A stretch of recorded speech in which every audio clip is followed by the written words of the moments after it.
Сайн байцгаана уу?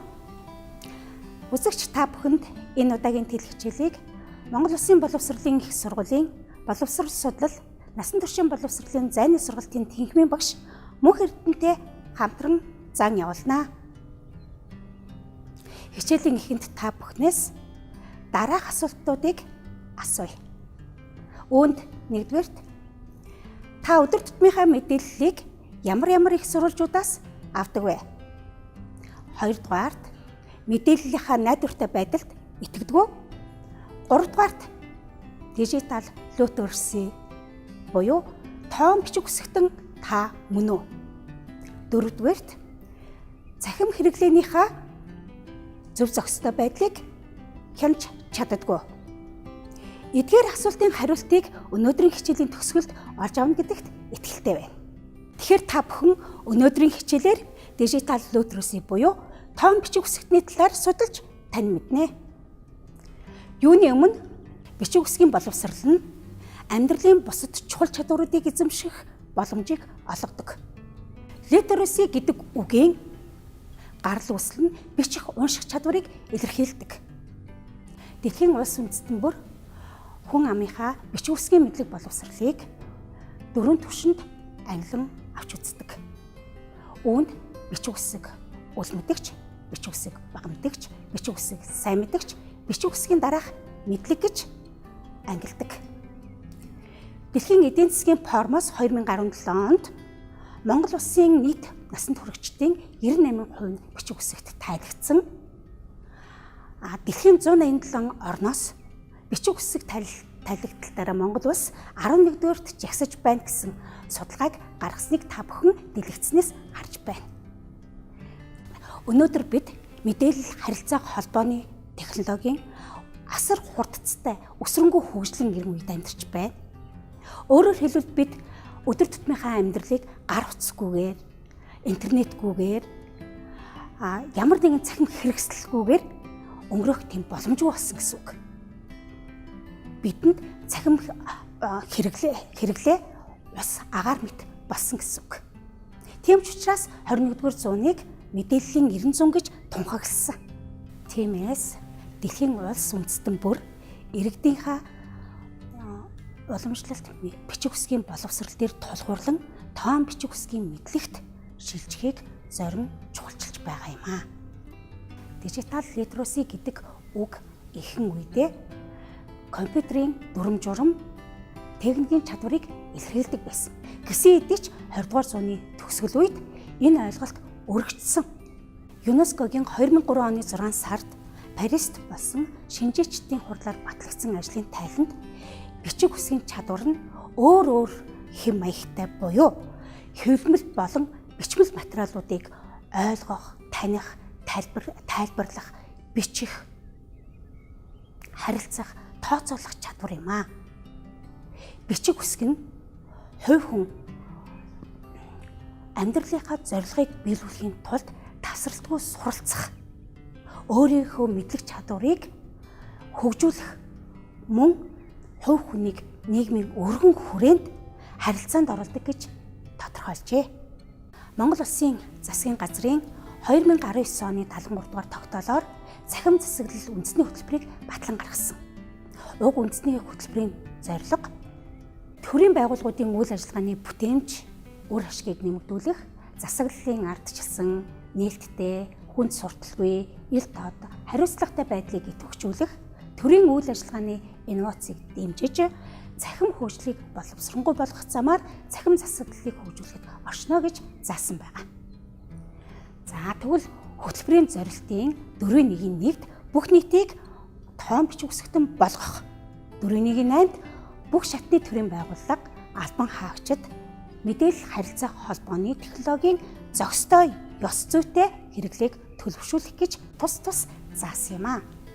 Мөн хөтөлбөрийг хэрэгжүүлэх үйл ажиллагаанд 5.1-д бүх нийтийг тоон бичиг үсгтэн болгох зорилтын хүрээнд 10 үйл ажиллагааг хэрэгжүүлнэ гэж зааснаас 5.1-д олон улсын стандартад нийцсэн мэдээлэл харилцаа холбооны технологийн суур мэдлэг, ур чадвар олгох бүх нийтийн сургалтыг зохион байгуулна гэж заасан байгаа юм. Хөтөлбөрийг хэрэгжүүлэх үйл ажиллагаанд 5-1-ийн залтанд бүх нийтийг тоон бичиг үсэгтэн болгох зорилтын хүрээнд 10 үйл ажиллагааг зан оруулснаас 5-1-ийн олон улсын стандартад нийцсэн мэдээлэл харилцаа холбооны технологийн суурь мэдлэг, ур чадвар олгох бүх нийтийн сургалтыг зохион байгуулах гэж заажээ. Тэгэхээр энэхүү хөтөлбөр 4 жилийн хугацаанд хэрэгжих бөгөөд 2019-с 2020 он 1-р үе шат, 2021-с 2022 онд 2-р үе шат нь хэрэгжих юм. 1-р үе шатанд энэхүү бидний өнөөдрийн зохион байгуулж байгаа хичээл маань чиглэгдэж байгаа гэдгийг та бүхэн ойлгож байгаа хаа. Цахим орчинд та хувийн аюулгүй байдлаа хангахын тулд дараах алхмуудыг хэрэгжүүлээрэй. Нийгмийн сүлжээнд дэх хувийн аккаунт цахим хаягийн тохиргоог илүү сайжруулж тохируулаарай. Нийтэд харагдах пост нийтлэлтэй гэрийн хаяг, картын дугаар, регистрийн дугаар гэх мэт хувийн мэдээллээ битгий бичээрэй. Та том жижиг үсэг тэмдэгт оролцуулан аль болох олон оронтой логикт дараалалгүйгээр нууц үгээ өөрчлөөрэй. Бусдын төхөөрөмж ашиглан нийгмийн сүлжээнд холбогдсон бол заавал лог аут хийж гараарай. Сайн байцгаана уу? Та бүхэнд энэ өдрийн мэнд хүргэе. Дижитал литераси буюу том бичиг үсэг шилжиж байгаа энэ эрен үед Монгол улс хэр зэрэг бэлтгэлтэй байгаа вэ? Монгол улсын нийт хүн амын 63%-ийг 35-аас доош насны залуучууд эзэлж байна. 98% нь бичиг үсэг тайлагдсан. За мэдээлэл харилцааны технологийн хөгжлийн индекс гэдэг үзүүлэлтээр Монгол улс Азид 14-р байрт жагсдаг. Бичиг үсэг тайлагдсан байдлаараа 11-р байр, Steam боловсролоор 56-р байр, дундаж IQ дэлхийд 12-р байр, насан туршидчдын 93.8% нь банкны данстай, залуучуудын 92% нь интернет ашигладаг гэсэн ийм үзүүлэлттэй байдаг. Монгол улс дижитал дэд сүлжээний бүтцийн тухайд болохоор эрчим хүчинд холбогдсон өрх нь 80%, 100 хүнд ногдох гар утасны тонн 113%, интернетээр худалдан авах чадвар нь 70%, хөдөлгөөнт интернет хэрэглэгч орон нутагт 26.3%, суурин интернетэд холбогдсон байдлаар Улаанбаатар хотод 38%, суурин интернет орон нутагт 7% холбогдсон байдаг. Монгол улсын залуусын 92% нь интернетийг ямар нэгэн байдлаар ашигладаг. Нийгмийн сүлжээнд идэвхтэй хэрэглэгчдийн тоо 2.2 сая байдаг. Гар утсаар дамжуулан идэвхтэй интернет хэрэглэгчдийн тоо 2.1 сая байдаг. Сошиал сүлжээний хэрэглээгээр Facebook-д 2.2 сая хэрэглэгч, Instagram 400 мянган хэрэглэгч, Twitter-т 44 мянган хэрэглэгч байдаг. Өнөөдөр харилцаа холбооны технологи орчин үеийн амьдралын бүхий салбарт нэвтэрсэн байдаг. Аж үйлдвэр, нийгэм эдийн засаг, хөдөө аж ахуй, хүнс үйлдвэрлэлийн технологи, шинжлэх ухаан, ангаах ухаан, боловсрол, цаашилбал хүмүүсийн өдөр тутмын амьдрал нэвтэрсэн байна. Тоон бичиг үсгийн мэдлэг чадварын тухай ойлголт нь зөвхөн компьютертэй харьцах чадвараар хязгаарлагддаггүй. Үүнд тоон мэдээлэлтэй харьцах, дижитал медиаг ашиглах, үйлдвэрлэх, бүтээх, мэдээллийг боловсруулах, сэргээх, хадгалах, хуваалцах, дамжуулах зэрэг ойлголтууд ордог. Тоон бичиг үсгийн мэдлэг бол энэ бүх чадваруудын тухай цогц ойлголт юм аа. Орчин үед дижитал бичиг үсгийн мэдлэг нь ажил эрхлэх, ажлын байран дээр хөгжих, дэвших чадваруудыг сайжруулдаг. Өдөр тутмын ахуй амьдрал, аж төрөх, үйл ажиллагааны нэг хэсэг болж байна. Бүхэл салбарын ажил олгогчдын шаарддаг нэг шаардлага болсон. Ажилд орох үргэлж гаргахаас эхлээд анхны үнэлэлт өгөх нэг шалгуур болж байна. Дижитал шилжилтэд хөгжил орнууд арга хэмжээ авахгүй байснаар өндөр хөгжилтэй хөгжингүй улс орнуудаас улам хоцрох, иргэдийн тэгш бус байдлыг эрсдэл бий учраас тухайн улс үндэстнүүдийн иргэдийнхээ боловсрол, технологийн ур чадвар, дижитал шилжилтэнд онцгойлон анхаарч байна. Дижитал бичиг үсгийн мэдлэг чухал ур чадварын багц үзэл санаа.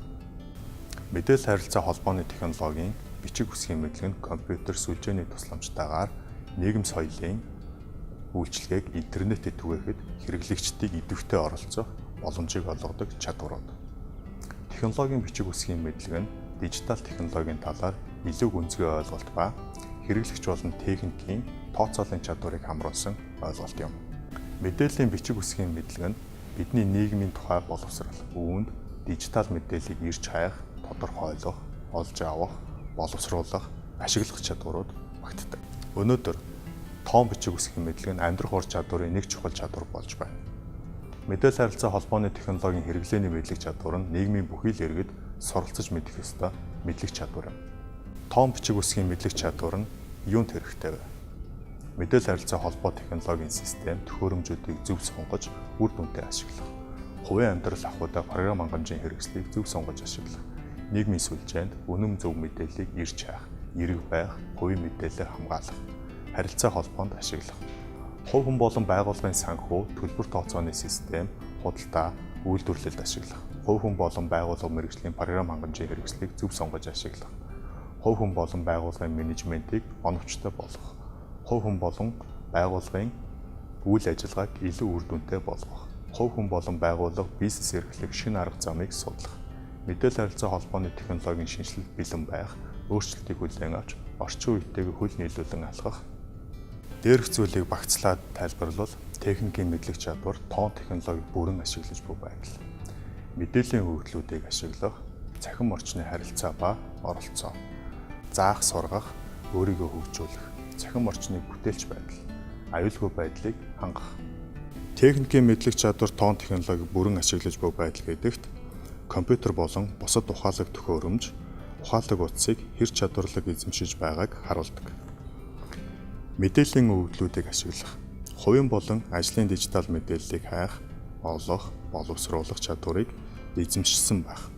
Цахим орчны харилцаа ба оролцоо. Цахим технологиг зөв зохистой ашиглан хүмүүс хоорондоо өргөн хүрээнд харилцах, ёс зүйтэй, тохиромжтой байдлаар хамтран ажиллах, бие биенээ дэмжих чадвар юм.